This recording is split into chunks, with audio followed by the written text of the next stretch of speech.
Pakistan community रूस के सदर मलिक शहबाज की जानिब से यादगारी शील्ड और गुलदस्ता पेश, दो तरफा ताल्लुकात के फ़रोग़ के अज़्म का इजहार किया गया। रूस में तैनात होने वाले नए सफ़ीर पाकिस्तान फैसलाबाद नियाज़ तिरमिज़ी का सफारत खाने के पहले दिन पाकिस्तान कम्युनिटी रूस की जानिब से शानदार इस्तकबाल किया गया। इस मौके पर पाकिस्तान कम्युनिटी रूस के सदर मलिक शहबाज ने सफ़ीर पाकिस्तान को खुशामदीद कहा और इन्हें यादगारी शील्ड और खूबसूरत गुलदस्ता पेश किया। इस मौका पर councillor Rana Mohammad Khalid Zia, defence attaché Mohammad Asif Khan, जबकि पाकिस्तानी कम्युनिटी की अहम शख्सियात डॉक्टर बाबर इस्लाम, डॉक्टर जाहिद अली खान, यासिर फैज़ मलिक, आसिफ हाशमी, मोहम्मद सलमान और दीगर शामिल थे।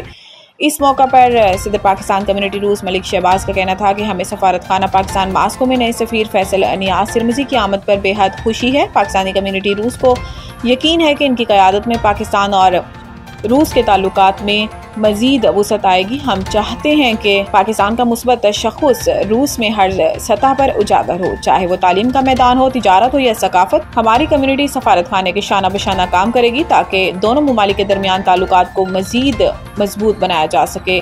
इस मौके पर सफ़ीर पाकिस्तान फैसल नियाज़ तिरमिज़ी ने पाकिस्तान कम्युनिटी का शुक्रिया अदा किया और कहा कि वो रूस में पाकिस्तान के कौमी मफादात और अवामी ताल्लुकात के फ़रोग़ के लिए भरपूर मेहनत करेंगे।